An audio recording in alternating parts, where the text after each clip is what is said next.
Hey, what's up, my good peoples? What's up? What's up? What's up? Let me get this screen right for y'all one time. 1 second. Yeah, so before we get into it, y'all know how we do it. Let's get straight into it. So, man, hope all is well. Hope all is well. I'm gonna go ahead and share my screen with y'all as I once had when we first prior to right now. So, yeah, I'm gonna share my screen with y'all. Let me see if I can get a full layout for y'all. So we're gonna get into it, y'all.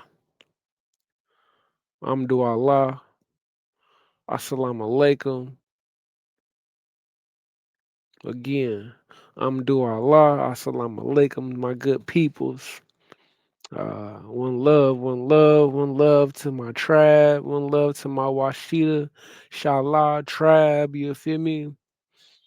United Washita, D, Doug the Man, More Nation, man. Man, one love to Turtle Island, man. One love to all the tribes out there, man. I say Washita because in my heart, man, Washita is the primordial, is the first, man. You know what I'm saying? It's the tribe of all tribes. You know what I'm saying? It's the tribe that covers that that encompasses all tribes. You know what I'm saying? It's almost like Washita is like the sun. You know what I'm saying? And it gives light to all the other tribes. You feel me? Uh, it's like the hub, you know what I'm saying? It- Washita is like the hub, and it distributes the light, the fire, the information to the other tribes, and and it keeps going, it keeps going. But anyhow, one love, one love. You know how we do it. Let's get straight into it. So I wanted to get on here, man, and I wanted to talk about basically how darkness never existed. The light has always been and always will be. You know what I'm saying? The light was in the past, the light is in the current, and the light is in the future, and it will evermore be because the light don't die, because the creator don't die. And the thing is, when we talk about the creator, Al Khalik, see, the creator one thing about the creator that I don't tell most people is that the creator created itself into multiple forms, killed those selves. I don't like to say killed, but uh basically like caused death on its other selves. So you got the creator, and then the creator created different parts of itself, caused them death just to resurrect them. You know what I'm saying? And that's what the Holy Trinity is kind of about. You know what I'm saying? You got the Father, the Son, and the Holy Spirit. Well, we know the Son was Jesus, right? Jesus died, and the Father resurrected Jesus and brought him back to life because the Holy Trinity is is merely one. So, just like my homie tell me all the time, he be like, so man, I think it's pretty cool. He be like, I think it's pretty cool that God created itself and then created itself. You know what I'm saying? So basically, he was saying, I think it's cool that God started out as one, and then he created himself in two more forms, which was the Son, and then as well as the Holy Spirit. So we know the creed. So now, with that being said, if we want to go into the Christian belief, or the Christian realm, the Christianity realm, then we know that the Father or the Lord God within the Christian realm was before the Holy Spirit and before the Son. And the Son can be symbolic to Jesus. The Son could be symbolic to the light, you know what I'm saying? Like the sunlight, you feel me? um, and what have you. It all depends on what level or perspective you see it from. You can see it from a mundane perspective. You can see it from a metaphysical level. You can see it from a cosmic level, and what have you. Because when it's talking about how Jesus died for for our sins, it was basically referencing to that a sunlight that a star that a star exploded, because we know if you go into the text it tells you, let me see if I can pull it up. um Let me see, is my screen on there? Yeah, it tells you that was Jesus was a star from on high. You feel me?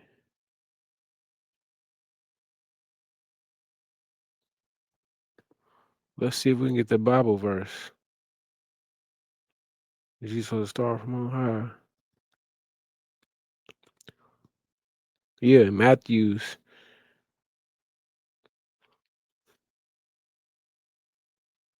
um in Revelations chapter 22:16, it says, I, Jesus, have sent my angel to give you this testimony for the churches. I am the root and of the offspring of David and the bright morning star. You feel me? So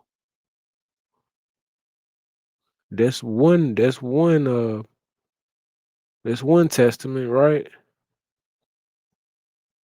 And then,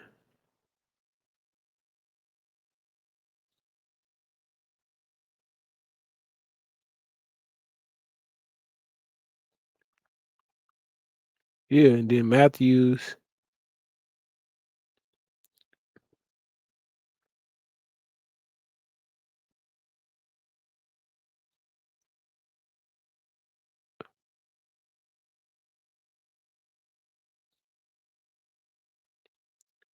Yeah, so let me see if I can find it directly how I want to.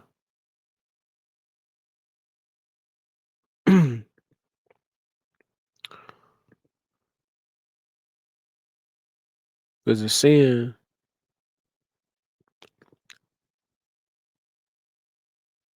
and behold, the star that they had seen when it rose went before them until they came to the rest over the place where the child was.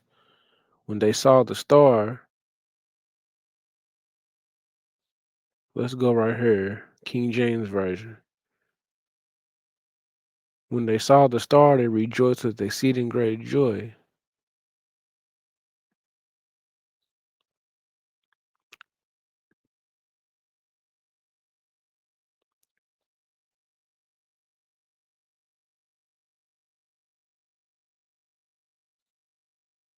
So yeah, if you go to what's this, chapter 2, 2,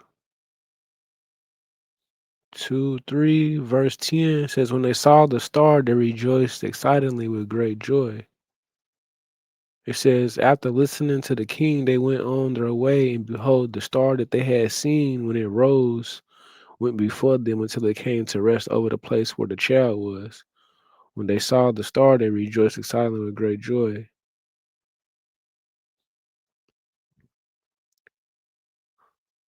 So I mean, it kind of says it. There is it's somewhere in here. It might be another. It might be another. I think it's in another. I think it's in the Holy Korean Circle 7 when it talks about Jesus being the star from on high. If I'm not mistaken.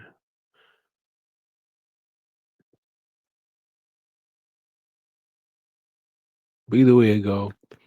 Anyhow, but you know what I'm saying, when this talks about Jesus being resurrected, that was basically talking about a star died. You know what I'm saying? Even though we know the energy never dies. In this context though, that basically that star blew up.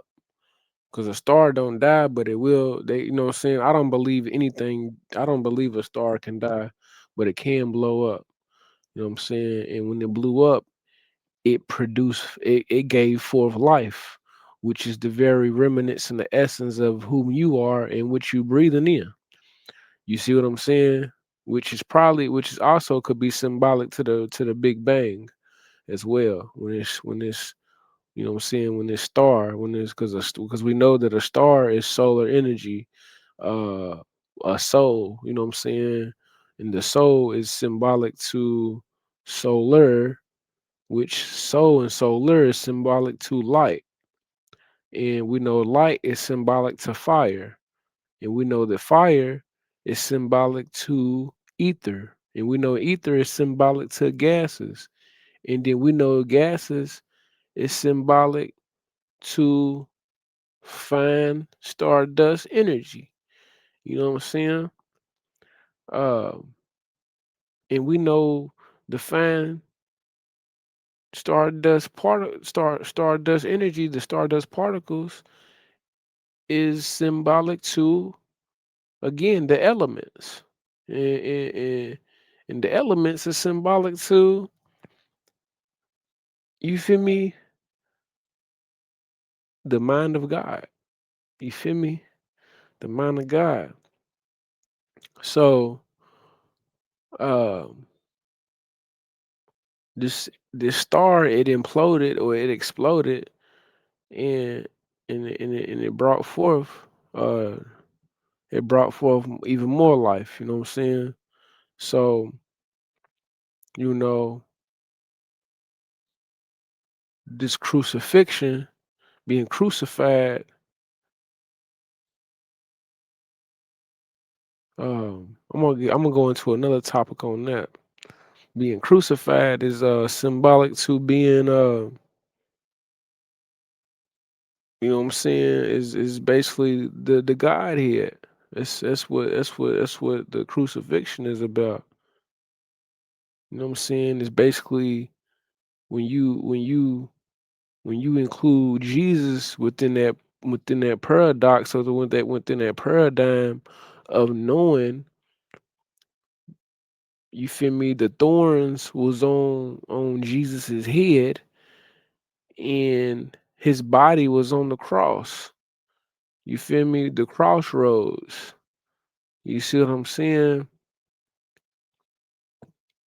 Was on the crossroads, and you know that crucifixion took place. That crucifixion took place when Jesus was on when Jesus was on the when Jesus was on the cross. You know what I'm saying?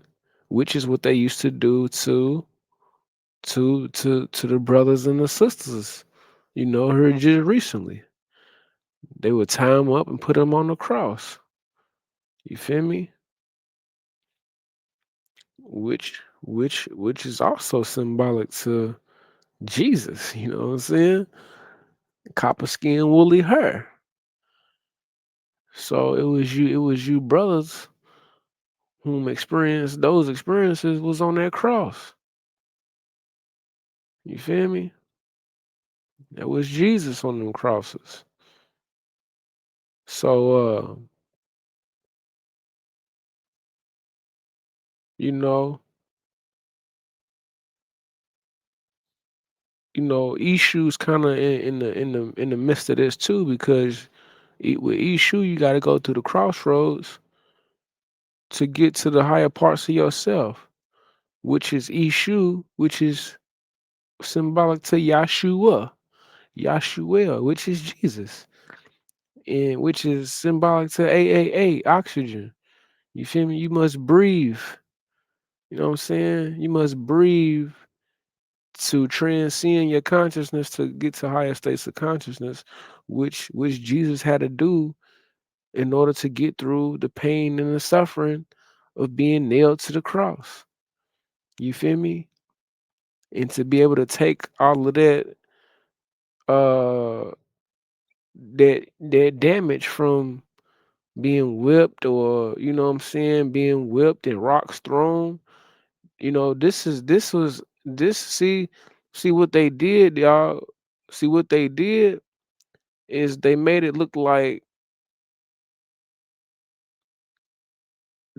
like that this was some some story about just one man, you know what I'm saying? Which it is, you know what I'm saying? But y'all gotta realize what I just said about this star imploding, and you are the remnants of Jesus. You see what I'm saying? You are the remnants of Jesus.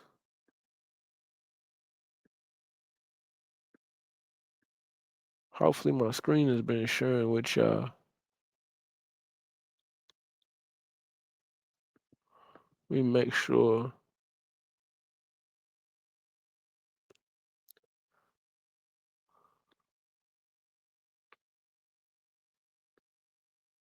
I don't even think my screen has been sharing with y'all.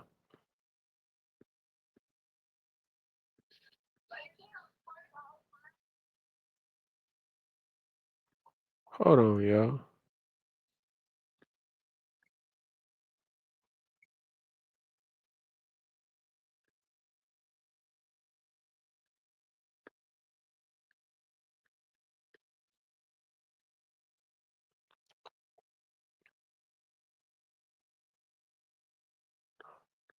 So, hold on, let me make sure, dawg.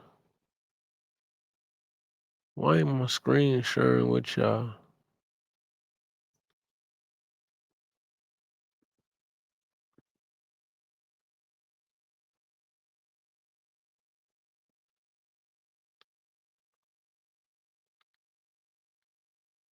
Ah, okay, I know why.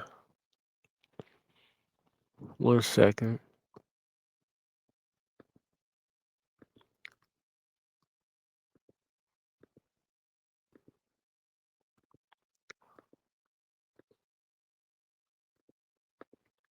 There we go.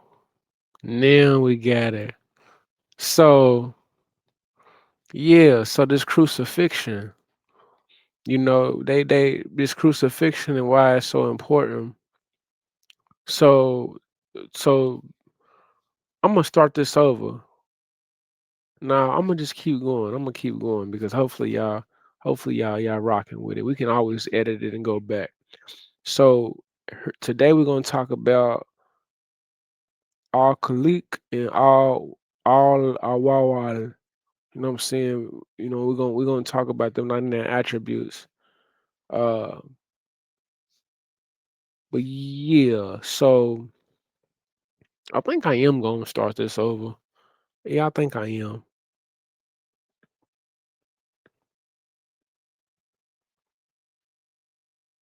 Or should I? Let me see. What should I do? Should I just go ahead and keep it, rock out with it? Huh? Edit it. All right, so she said edit it. All right, so I'm gonna edit it. She gonna edit it for me. So all right, let's talk about this crucifixion though. So we're gonna go into the so first I just wanna say, y'all, I created my own religious system, y'all. It's called y'all know how y'all got like, oh, you know how people be like, I'm a Christian, you know what I'm saying? And then you got some people be like, oh, I'm Islam. You feel me? And you got some people be like, "Oh, I'm Buddha." Well, over here we Allahians. You know what I'm saying? Within this uh within this Allah paradigm, you know what I'm saying? Um, you know what I'm saying? And part of being an Allahian, you really don't gotta read any type of books or scriptures. You know what I'm saying? If you want to advance your knowledge, then go ahead and so be it. But it's not recommended. You don't have to. You feel me? Uh, all you gotta do is really study the 99 attributes of Allah, and you know what I'm saying, some say it's the 99 names, some say it's the 99 attributes, or what have you, which is attributes. You feel me? If you look up the word attributes, you feel me? You're gonna get um basically qualities of, you know what I'm saying? Attribute is Attributes is quality, features, characteristics, traits, elements, aspects, properties, hallmarks, marks, distinctions, signs of the Most High. You know what I'm saying? So you are literally the living essence, the living epitome, a living manifestation of the Most High, and you are every attribute of the Most High. You see what I'm saying? So, with that being said, if y'all need me to back it up, I can by going over here to the Holy Korean Circle 7 and showing y'all exactly what I mean when I say you are the attributes of the Most High, because in the Holy Korean of the Moorish Science Temple of America, it talks about how that you are of every attribute of Allah. You know what I'm saying? And it tells you right here. So spirit man, you know what I'm saying? Let me blow it up for y'all. Let me blow it up for y'all. So right here it says, so where'd it go? Because I just had it. All right, here. So, spirit man, as seed of Allah, held deep within himself the attributes of every part of God. You know what I'm saying? Himself, the attributes. So, himself is referencing to your higher self. So, your higher self is the attributes of every part of God. So, every quality and characteristic of God is what your higher self is.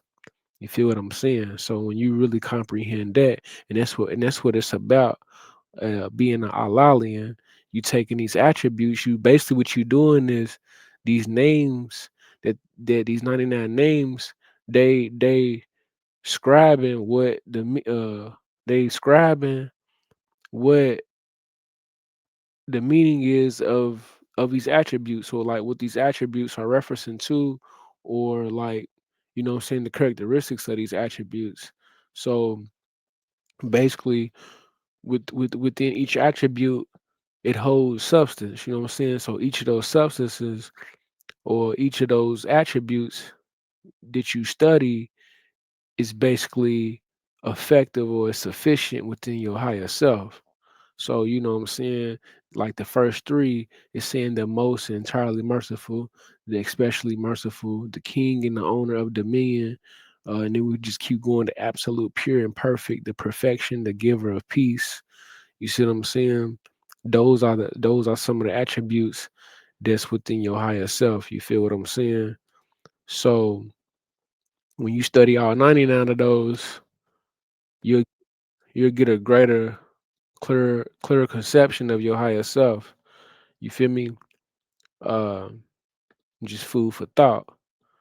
So, you know what I'm saying? Again, um, you might wanna go between the two, because on this page it says our Rahman is the most and the entirely merciful, but then if you go over here on this one, it says the beneficent. You know what I'm saying? He who wills goodness and mercy for all his creatures. So it's the same difference, it's just different wording. And then, uh our Rahim is the especially merciful. And then over here it's the merciful, he who acts with extreme kindness. And then, you got Al Malik, which is the king, the sovereign Lord, the one with the complete dominion, the one whose dominion is clear from imperfection. And then over here, you got Al Malik, and it says the king and the owner of dominion, and then Al Qudus, the absolute, pure, and perfect.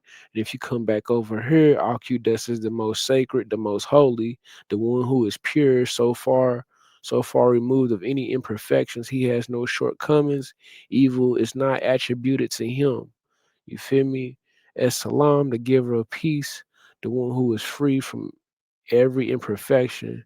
It is because he is free of any defect that one who is with him experiences tranquility. And then if you go over here, As-Salam is the perfection and giver of peace. And we're just gonna give y'all seven, because seven represents heaven. You feel me? So Al-Mumin, the grantor of security and faith.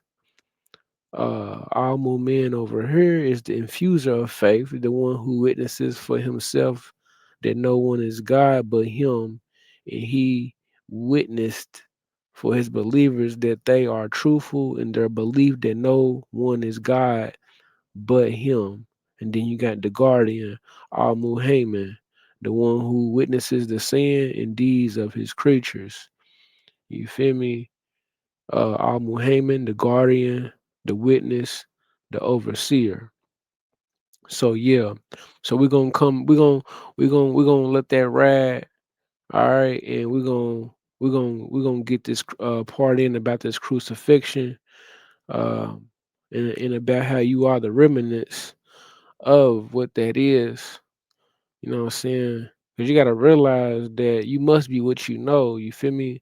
So if you know, so anything that you knowing of, 9 times out of 10, you experienced it, or it's in your being to even be in alignment with it. You feel me? Because to be in alignment with anything, you attracted it. So somewhere along within your being, in your spirit, your soul, whatever name you want to give it, you attracted that experience to experience it. So if you know of any type of information, you pretty much came in contact with that experience, or like you manifested that experience within your knowing or within your consciousness.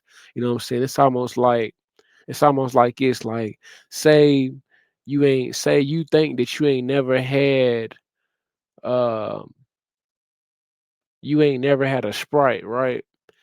But you come into a knowing that that first of all you experience the Sprite itself, the can of Sprite itself, in order to even get a knowing of that Sprite. But it was already in your being to know that that Sprite exists.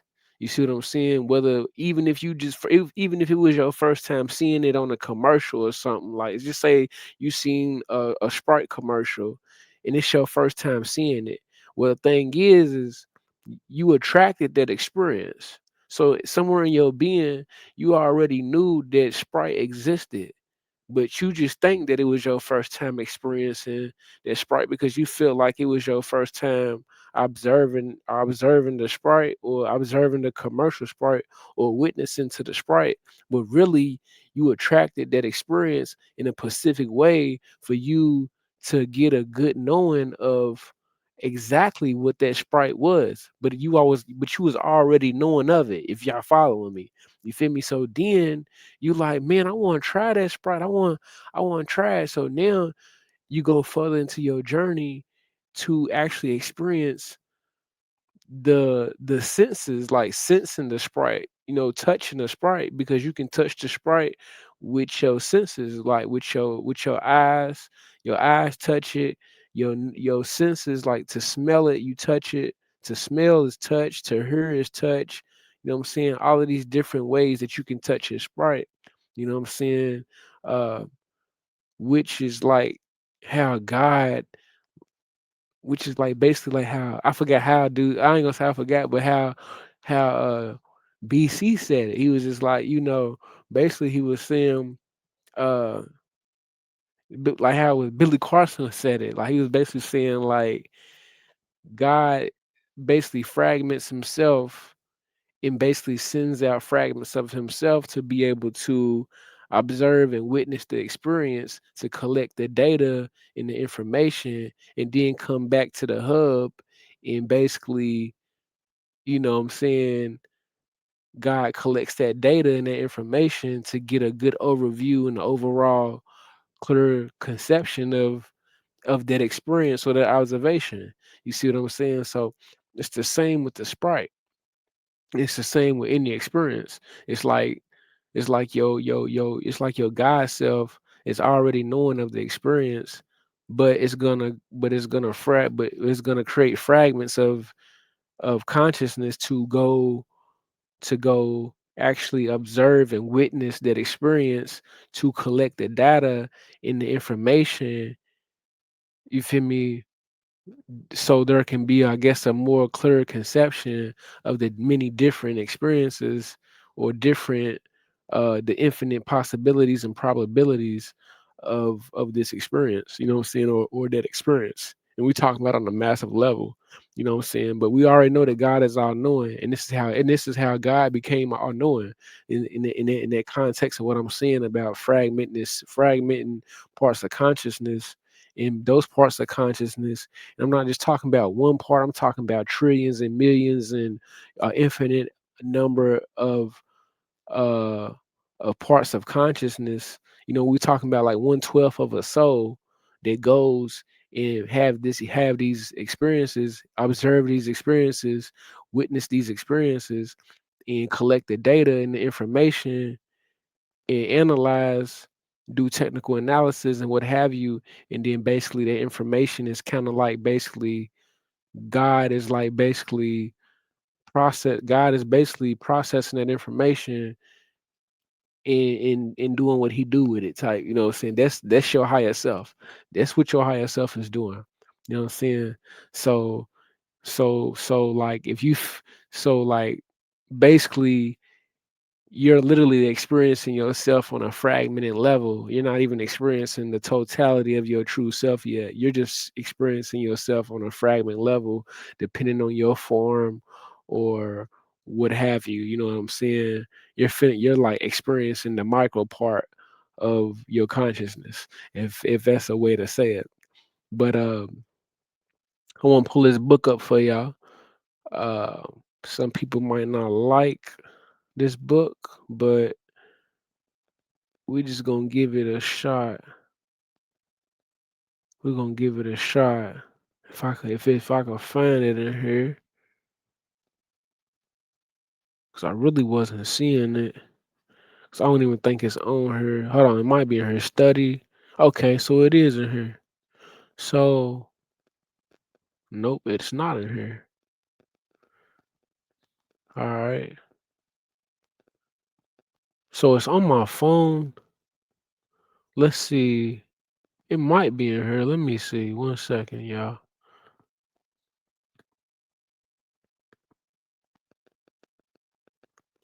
So I don't think it is in here.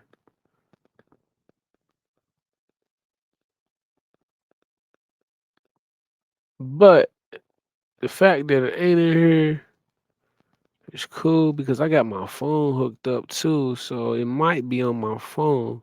I know it's on my phone, no doubt.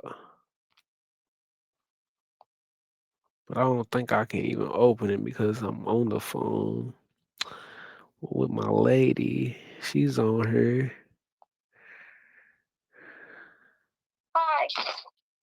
Hi. She's well. Pay her no mind, y'all. She's crazy. Well, pay her all the attention. Never mind. Give her all the attention in the world, y'all. Give her all the attention. So, matter of fact, the fact that I can't even pull it up on the phone, I'm gonna pull it up on her. So, bear with me. The making of a slave, and we're gonna get into this. So, and this is not to go off and hate people and stuff like that, y'all. This is just for informational purposes only. This is for you to extend your education. This is not to be upset about it because it will upset you if you allow it to. But this is not what this is for. You feel me? So I'm gonna expand this over here, and we're gonna go into it. Let me see if I can find it. Let me see if I can find what I'm looking for exactly.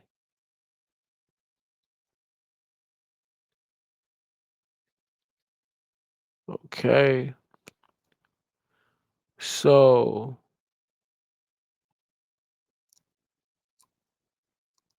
let me see if I can make this connection. I think we got it. Let's see.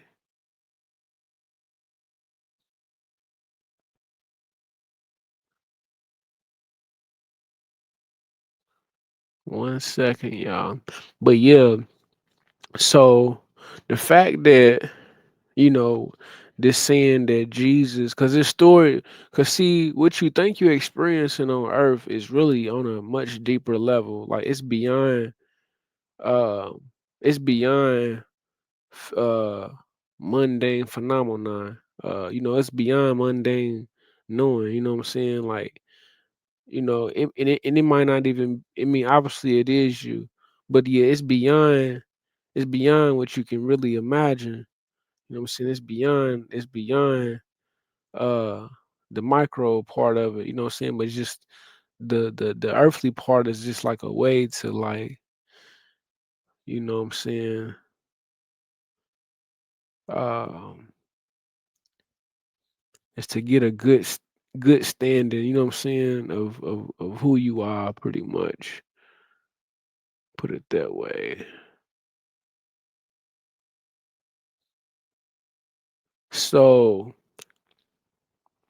let me come on, man. I'm trying. Let me see. It's in here, y'all. We're gonna get it. Watch. I'm gonna find this motherfucker. Excuse the language. I know some of y'all don't cuss or what have you. But again, pardon the language.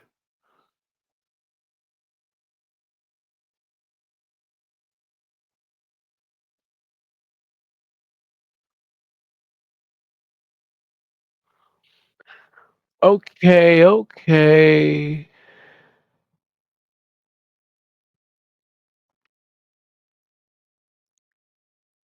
I mean, this book right here though is wild. Y'all should go. Y'all gotta go get it though. Y'all gotta go read this book. 'Cause this book is wild. I ain't even gonna lie to you.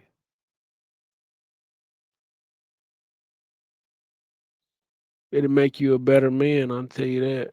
And it'll give you the conception to give more grace and you know what I'm saying, to just give honor to those that come before you if you feel like you was not before what you are right now.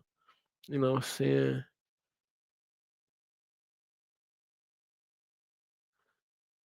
If you, in other words, if you feel like you just the offspring of those that went through that, through those times, you know what I'm saying? Definitely praise and give honor because they went through some shit. You got a real deal, and this is just literally 300 years ago.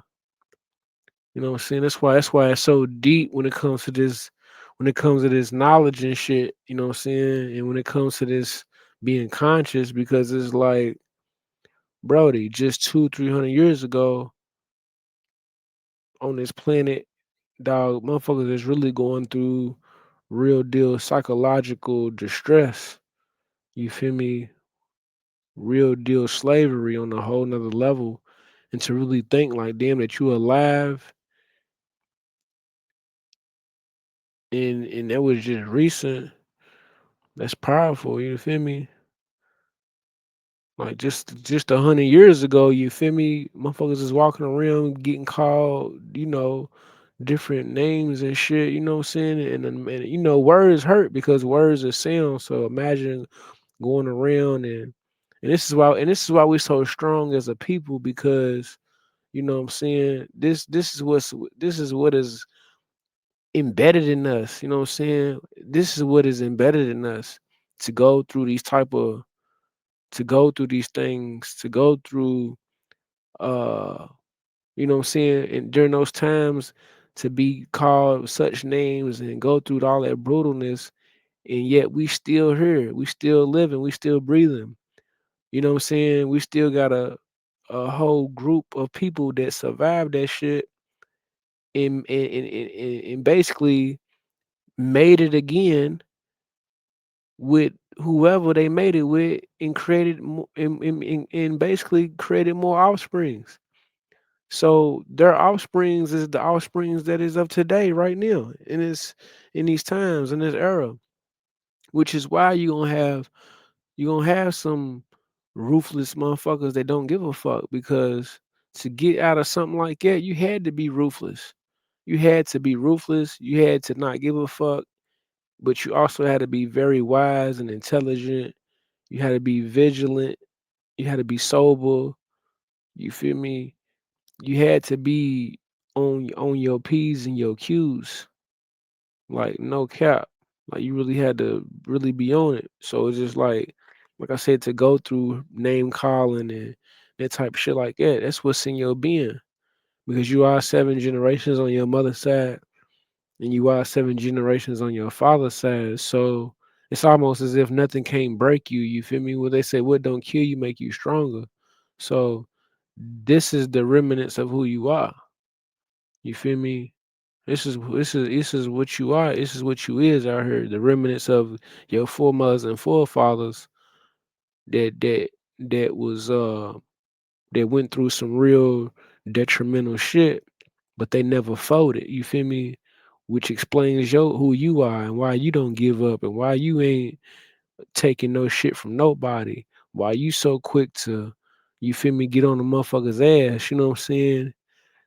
Because why you stand, in your sovereign capacity, why you a freedom fighter, why you a warrior. You know what I'm saying? Why you ain't taking no disrespect from nobody, because they wasn't having that then, and guess what? It ain't gonna be now. So you feel me? Keep on rolling. You feel me? So if you're hearing voices in your head and all that other shit, you feel like you're going through spiritual warfare and what have you. I'm gonna tell you right now that you ain't doing it with talking to different parts of yourself. I'm gonna be always 100 with you. Because look, the thing is, when you see people talking to themselves and they going through these great battles, you don't never want to give you don't never want to give someone the upper hand that's unseen, first of all, something that you can't see that you might be arguing with or want to argue with. You don't never give them the upper hand to say that what they doing to you. You don't never want to be like, yeah, they doing this to me and they doing that, or because I heard a lot of people go saying that they went through spiritual warfare. You feel me? Or they going through spiritual warfare, and I'm gonna be here to tell you that even whatever you feel like you're going through, don't never give a motherfucker the ability to say that they putting you through spiritual warfare, whether if it's seen or unseen, because it's a mental thing, it's a mind thing. Because once you start giving pro to something outside of yourself to say that, oh, this is doing this to me and doing that to me, then you feeding it power, then you giving it energy, then you giving it authority that it has the ability to be around you and to be near you, to be in your space, causing a detriment to your psyche, to your life.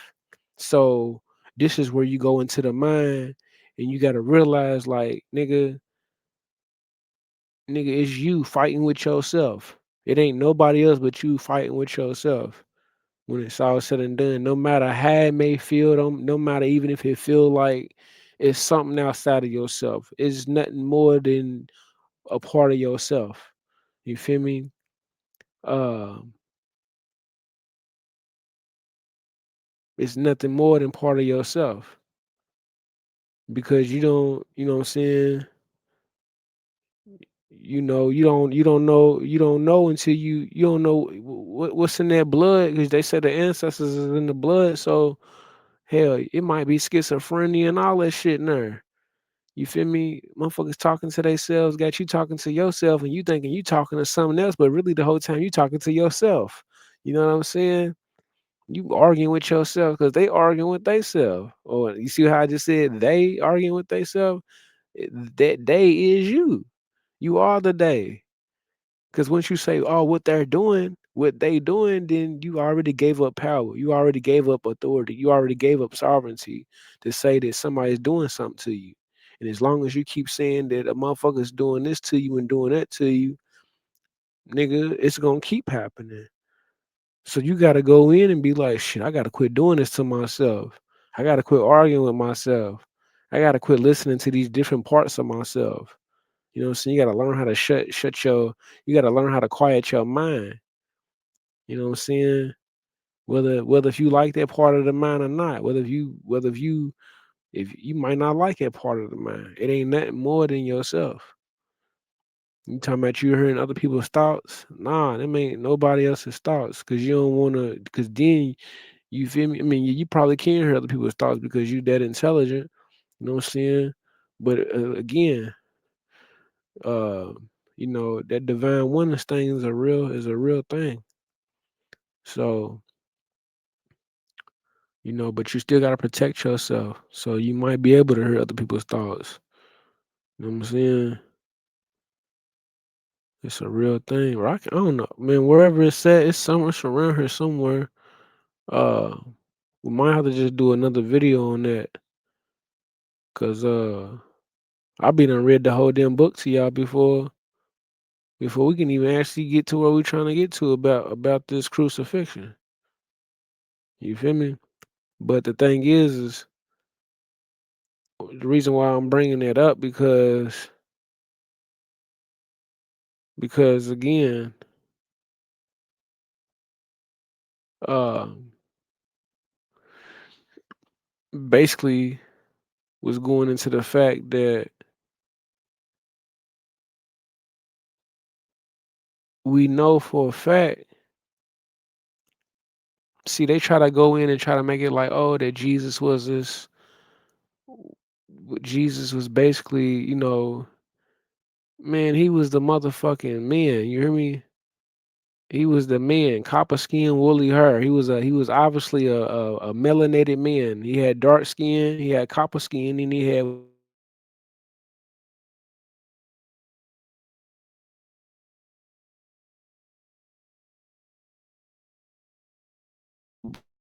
black man. You feel me? It sounds like an indigenous man who was just one of my forefathers. You feel me? So if you want to say that, either myself then, or we can say one of my forefathers who was before me. You know what I'm saying? It's our perspective. But I know who I am. So I ain't gonna tell you who I am, but I know who I am. I know what I've been through. So you feel me? It ain't nothing that I ain't seen or done or heard. If that make it better for you.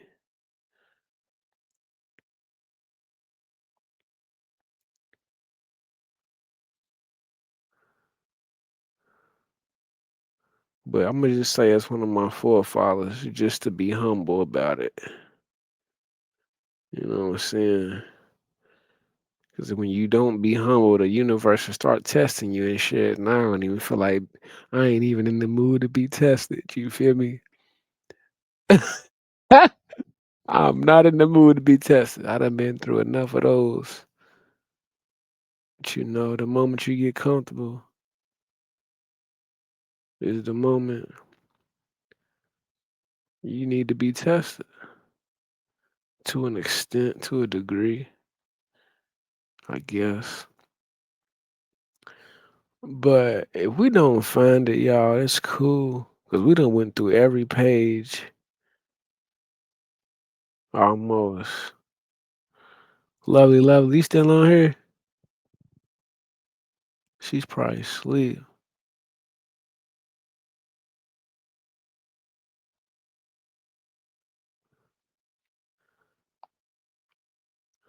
Yeah, I think she's asleep, y'all.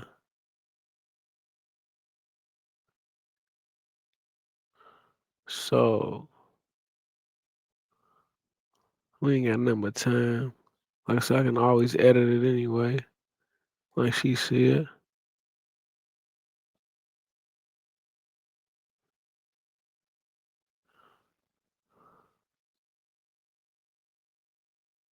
Love.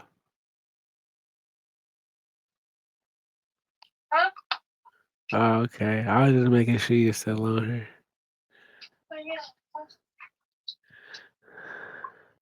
That's what you call a ride or die right there, y'all. Y'all hear me?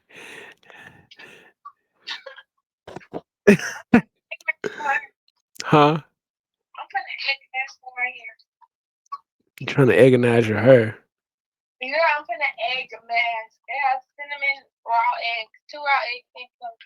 What is that? What?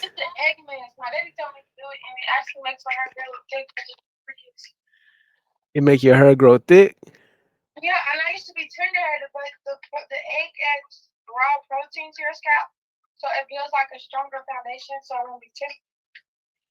Really? So does it just grow thick or does it grow thick and long?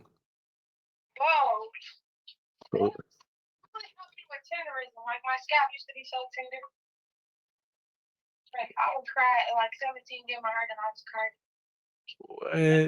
That's ignorant.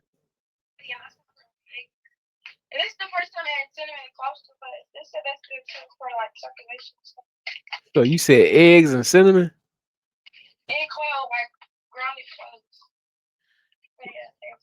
You got to send it to my phone.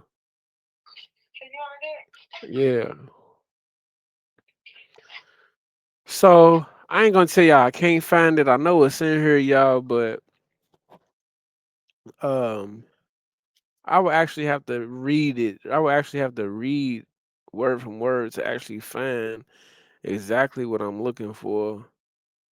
Um to make to make it make sense on what it is I'm referencing to.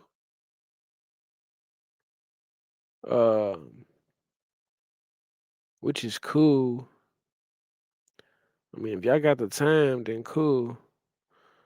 So the Willie Lynch and the making of a slave. The infamous Willie Lynch letter gives both African and Caucasian students and teachers some insight concerning the brutal and inhumane psychology behind the African slave trade. The materialistic viewpoint of Southern plantation owners that slavery was a business and the victims of shadow slavery were merely pawns in an economic game of debauchery, crossbreeding, interracial rape, and mental conditioning of a Negro race they considered subhuman. Equally important is the international nature of the European economic, political, and cultural climate that influenced the slave trade. Within the time scale of African history, it was a relative short period, a mere one in a half centuries, from the most intensive phase of the Atlantic slave trade to the advent of European administration and dominance. Long before that, the slave coast had been charted by the Portuguese and the people off the area west of Benin, between the Volta River and Lagos. European traders traced a cultural history which linked them with the earliest Yoruba settlements to the north and eastern borders of Africa. They were considered debates during the colonial periods in the United States and the late 1700s. The attention of the national government was mainly directed to slavery and the rising numbers of slaves traded and imported into the South. The first debate was held in Congress in 1789 on the question of whether taxes should be paid on imported slaves. During the debate on the Slavery Duty Bill, which was introduced by Mr. Clymer's committee, Parker of Virginia moved that on May 13, 1789, a tax of $10 per capita be laid on slaves imported. He plainly stated that the taxes was designed to check the trade and that he was sorry that the Constitution prevented Congress from prohibiting the importation altogether. The proposal was evidently unwelcome and caused extended debate. Smith of South Carolina wanted to postpone the matter, so big with the serious consequences to the state he represented. Roger Sherman of Connecticut could not reconcile himself to the insertion of human beings as an article of duty among goods, wars, and merchandise. Jackson of Georgia argued against any restriction and thought such states such as Virginia ought to let their neighbors get supplied before the imposed such a burden upon the importation. Some congressmen argued during that Congress should wipe off their stigma under which America labored. This brought Jackson again to his feet. He believed, in spite of the fashion of the day, that Negroes were better off as slaves than as free men, and that as the tax was partial, it would be the most odious tax Congress could impose. Such sentiments were a distinct advance in pro slavery doctrine and called for a protest from Congressman Madison of Virginia. They were both moral arguments and legal positions to the question of slavery in the South. On one side, it began with the rights of men and descended to sticking for it to have a decent appearance on the statute book on the other side. It began with the uplifting of the heathen and descended to a denial of the applicability of moral principles to the question. Said Hollard of North Carolina, it is admitted that the condition of slaves in the southern states is much superior to that of those in Africa. Holland's opinion, who then will say that trade is immoral, but in fact, morality has nothing to do with this traffic. For Joseph Clay declared, it must appear to every man of common sense that the question could be considered in a commercial point of view only. The other side declared that by laws of God and man, these captured Negroes are entitled to their freedom as clearly and as absolutely as we are. Nevertheless, some were willing to leave them the tender mercies of the slave states so long as the statute book was not disgraced by no explicit recognition of slavery. The moral questions were argued back and forth, but there was no question of the tremendous profitability using slavery in exchange for molasses, sugar, textiles, spices, and the massive free labor of the cotton production on numerous plantations in the South. The system began with a conspiratorial battle of wits between the European traders and African chiefs. So the system began with conspiratorial battle of wits between the European traders and African chiefs. That's deep. Slave traders were required to know not only the state of the trade if they were to see a profit, but also know the likely supply of slaves available on one hand and the likely supply of ships on the other. Also, the varying values of many different standards of payment. Coins were seldom or never used on the coast.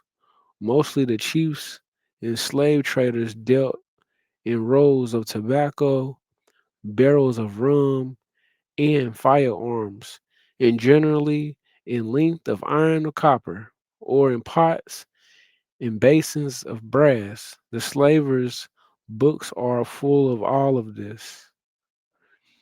Regardless of the economic prosperity enjoyed during the African slave trade and the tedious burden placed on the backs of African people, most will agree that the phys, the psychological damage and atrocities inflicted on black people during that point of time and even today are the most outrageous examples of injustice and downpression ever experienced by humanity. February 1999, Kashif Malik Hassan L. Willie Lynch, The Untold Story, 1712. So before we even go any further, y'all, this is literally almost what 300. This the Willie Lynch the untold story. This was going on as uh the speech was delivered by white slave owner Willie Lynch on the bank of the James River in 1712. So if you go 1812, 1912, and then 2012, bro, that's 30 years. And then you add 2012, you add 12 more years to that, that's 2024. So, and then one more year makes 2025. So, you talking 42, 342 years ago, if I'm not mistaken. Let me do the math on that. I said 1712 plus 100 plus another 100 plus another 100 plus 13. No, I said 13. Yeah. So it's actually 313 years ago this was taking place. Just according to the date that's right here. You know what I'm saying? If you believe this story, if you don't believe it, you know, it goes back to mentalism. But obviously something happened. You know what I'm saying? For this story to even be irrelevant, something was going on, what I'm saying, to a degree, I guess. But it could all just be spell work too. You know what I'm saying? But whether if it's spelling or not, whether if it's sorcery on the mind for the mind to experience the experience, um, you know what I'm saying? Regardless, you feel me? If it's sorcery being played on the mind, like, cause you know what I'm saying, it goes back to what I was telling you about spelling words and spelling tests, and if spelling and doing spells and stuff like that, all they got to tie that ties in with magic and doing magical incantate doing what I'm saying doing magic working magic, you feel me, incantations, you know what I'm saying. And when you in school in kindergarten, that's some of the first things you learn is how to spell, you feel me, how to spell words, you feel me, and what have you, you know what I'm saying. So um you know we're gonna go further into it though. I thought I went over this in some of my other videos about spelling and stuff like that. But spells can be very powerful. You know what I'm saying? And if we just look up the word spell again, I have in other videos, but spell can mean to form words from letters, like in a spelling bee, a period of time, to relieve someone at work, spell you on duty, or a magical charm, enchantment, casting a spell. You feel me? It can also mean something spells. You know what I'm saying? Like it's like I said, casting a spell. You feel me? To cast,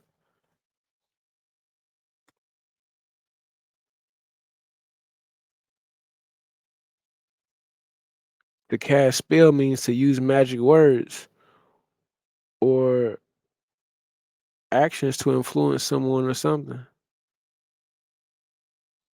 Frequency means to charm or enchant someone to strong to, you know what I'm saying? Uh so basically, you know what I'm saying, spelling ties into magical, it ties into rituals and shit like that. So where I'm getting at with this shit, to my knowing, is basically that the fact that this English language they say that the English language is detrimental to the mind, because you can have one word, you can have a word, you can have a certain word that means so many things, like the word two is supposed to be a number, but if you spell it as a word, it has you can be like, oh, what you going to, or where you going to? You know what I'm saying? Or you can be like, how old are you? You too? You know what I'm saying? So it's like you got T. It could be spelled TWO. It could be spelled TOO. It could be spelled TO. You know what I'm saying? Uh, or and then you got the number two itself. So you got like three. You got like 4 or 5 different variations of two, and then the way the ways that you can use it. So it goes back to like, of course, we already know about the all knowing, and but it goes back to like when we're talking about the subconscious mind and how the subconscious mind doesn't know basically from right from wrong, or it you know what I'm saying, basically it's like it's rendering it's rendering results, you know what I'm saying? So you know, when I do these videos, I'm not speaking for those. I'm speaking for everybody, a collective. Everybody don't follow Christianity. Everybody don't follow Islam. Everybody don't follow being an Allahian. Everybody don't follow, you know what I'm saying? Uh you know, everybody got their own way of doing things, you know what I'm saying? So this is just for those that's seeking for information and closure and just trying to get a greater understanding of oneself and what have you. And but just some of the information out there, it tells you about the subconscious mind and basically how the subconscious mind is rendering between knowing, between knowing, between knowing and not knowing. You feel me?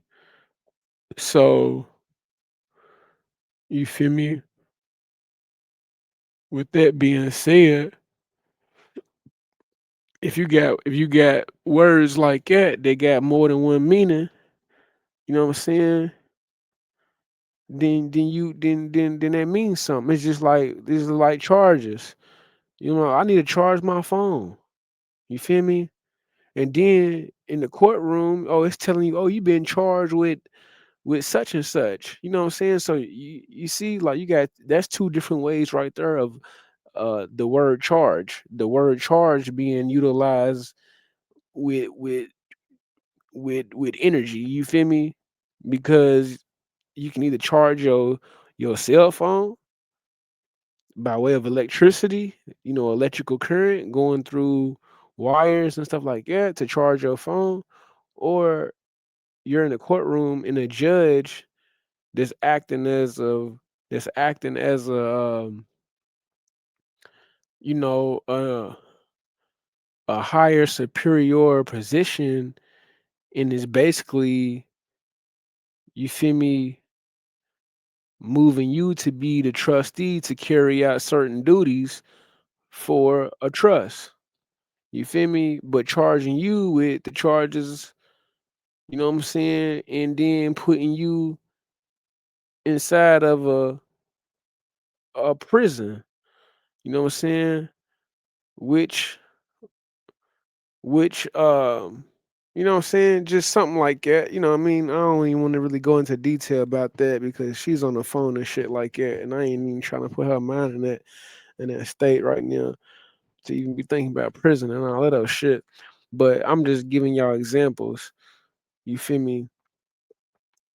On what I'm saying and about these spells and why and how like some people don't believe in slavery because they like, man, because some people really believe wholeheartedly, you know, in regards to the mind and like, you know, back into like, you know, we was once before carnal things became about and shit like that, you know, spiritual beings, and you know, keep observing or witnessing these fucking you know what I'm saying, somebody done did the spell, somebody did sorcery, you feel me? Obviously in the ancient days, somebody did sorcery. So this sorcery has continued and obviously has continued and it's been continuing, or or you know, somebody's doing something. And you know, because you don't just become you just don't be you just don't start out perfect, and then you start becoming destructive. You know what I'm saying? Because the soul is undestructible. You feel me? And you are the living epitome of God. So you should be you should be jumping out the sky, and you should be jumping to the sun, and you should be experiencing, you know, experiences that's beyond human abode. Or, I don't even want to say human abode because that'd be undermining humans, but you should be experiencing something greater than suffering. You feel me? If you feel like you suffering or what have you. You know what I'm saying? Uh, and it's like, saying this is the shit that was going on during, you know, whenever sorcery was taking place. Obviously, if you got information out there about magic and shit like that, then best believe sorcery was going on. You know what I'm saying? And with this sorcery been going on, this sorcery has basically has created stories. You know what I'm saying? And these stories is actually being lived out by true living beings to actually keep experiencing these stories. So it's like the more we keep reading, you know what I'm saying, it's only gonna make sense though, you know what I'm saying? Because again, you got this all knowing God that is all knowing of all, you know what I'm saying? And it goes back to what I was saying earlier about 1/12 of a soul that makes up for the totality of one soul. You feel me? Which is the great God soul. You feel me? The most high soul. You feel me? These 1/12 of a soul are collecting and gathering data and information. And basically that information, that data is going back to that most high soul, that one soul. You feel me? So or all parts of the soul, the 1/12s, and each 1/12 of a soul is coming together as one and making this great connection back to this one. You know what I'm saying? For that knowledge uh to be, for that knowledge or for that knowing to be basically converted or transmuted into a greater intelligence. So, when you got stories like this, you don't know how it's affecting the mind to even be reading this type of shit. And then, you don't really know if how it's affecting other parts of the mind unless you feel like you all knowing and you know what you're doing or what have you. But this shit's real. But everything happened for a reason and what have you. But so I mean, do I want to continue reading this book? I mean, it's a pretty vulgar book though. I ain't gonna lie to you. This book is treacherous. I feel like if I'm gonna read it, then I'm gonna read it from the beginning all the way to the. It's only 59 pages. Should I read it, babe?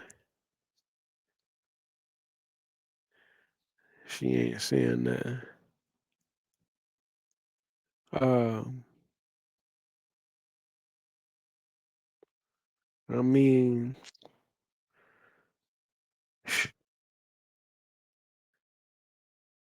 I guess we gonna read it.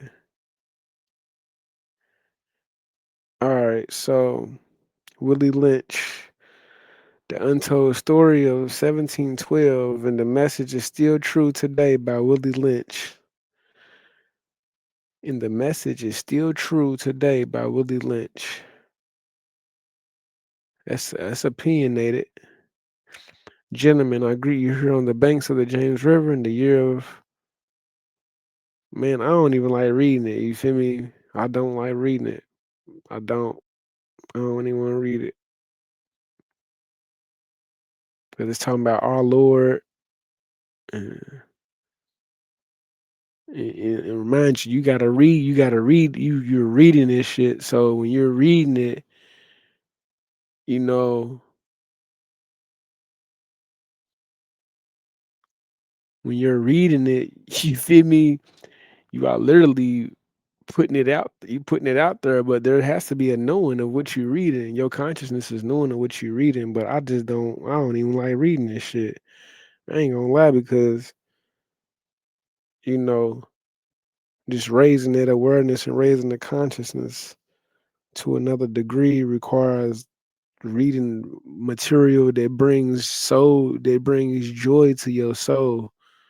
You feel me? Not no information and they just gonna make you feel like, you feel me? So I'm just gonna go over here. I'm gonna think about reading y'all just right now. I'm gonna just go over here to the 99 attributes of Allah and finish off and finish the information that I was getting into with that, and basically how what I say basically I was getting into Khalik, Al Khalik, the creator, the maker, created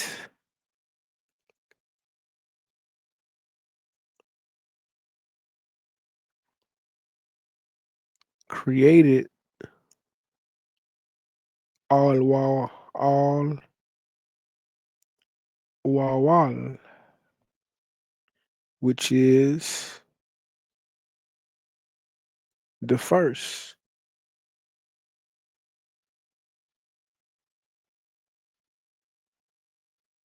the first and the foremost. So basically, if Al Khalik created all awawal, then that means that the creator had to be before the first. You feel me? The creator had to be before the first because the creator created the first. And the first was created by the creator. So therefore that means that Al Khalik is the light. And then Al Khalik created the first, which is also the light. And that's really what I wanted to get. That's what I really wanted to get to. Back to what I was saying about the darkness and how the darkness don't exist. Because if Al Wawal is the first, and it goes back to what I was saying about what's before the first, well, what's before the first is Al Khalik.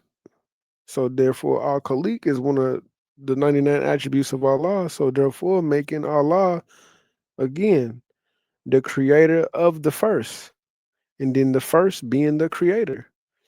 You feel me? Therefore, the light created the light.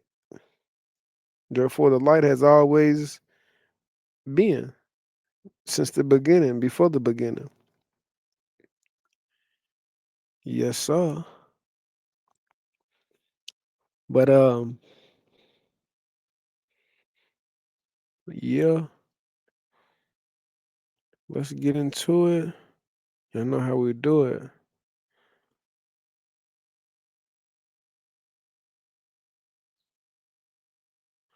I'll probably read this another day. I ain't gonna lie to you.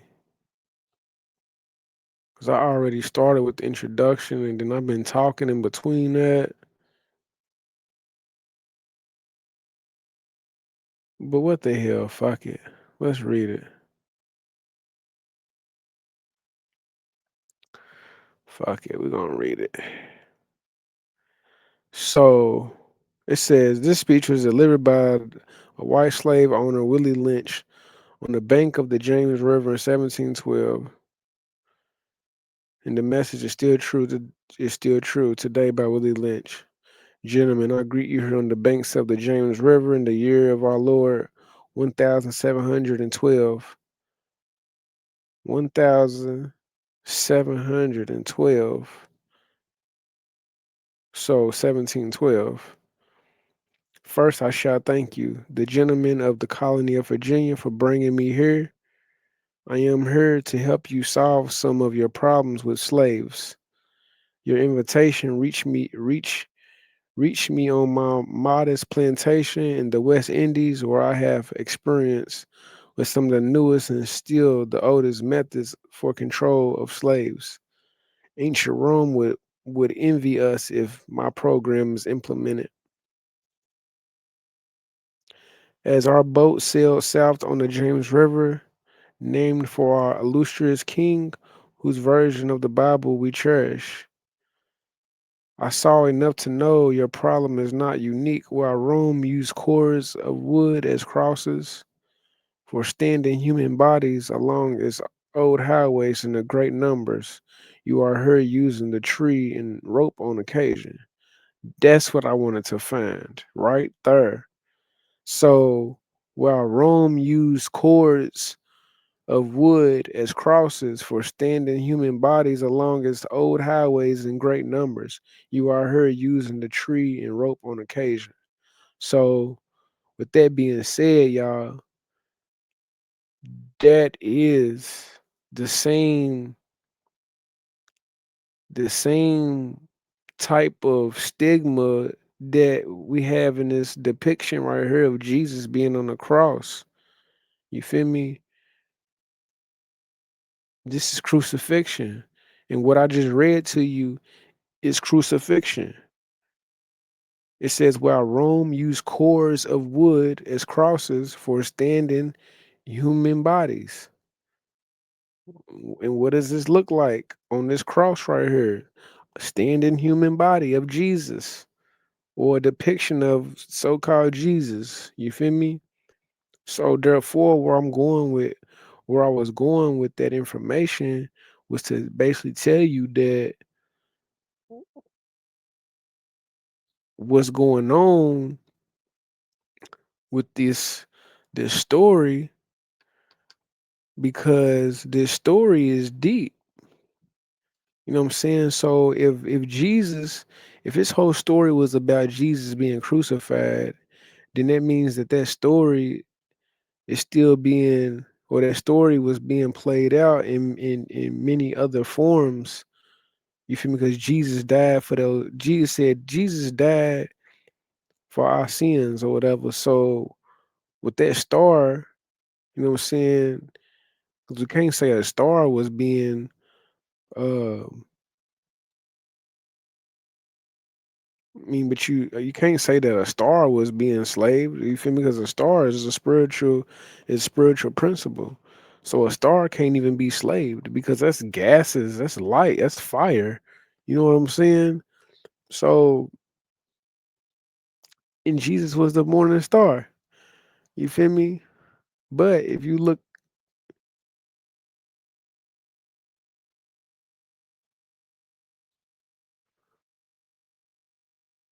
Jesus was a morning star.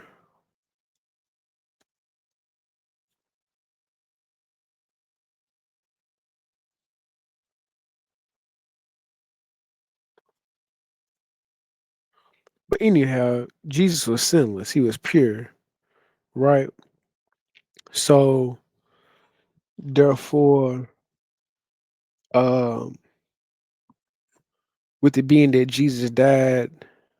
Jesus so-called died for the sins, for somebody's sins, that basically, because obviously Jesus was before 1712. You feel me? But Jesus was before 1712. You know what I'm saying? Because AD 30 and 33, that's far away from 1712. But see, they was living to thousands and years old and shit. You know what I'm saying? So this shit gets deep, homie. So what it's like, it's almost like whatever Jesus went through, it fragmented itself, and that energy or that consciousness was basically being also experienced through other forms of being, which was the black man, which was the African man, or you know what I'm saying? The so-called Negro, the so-called Negroid. You feel me? But we're gonna leave it right there. So this is why you got some people that walk around and they feel like they are Jesus, you know what I'm saying? And they've been resurrected. But I'm gonna let it go right there. I ain't gonna go too deep into that. One love to y'all. Hope all is well. Hope all is well. Hope this was insightful, beneficial, lovely, lovely. One love to y'all. I'm hitting the hay. Got a long day to Measies.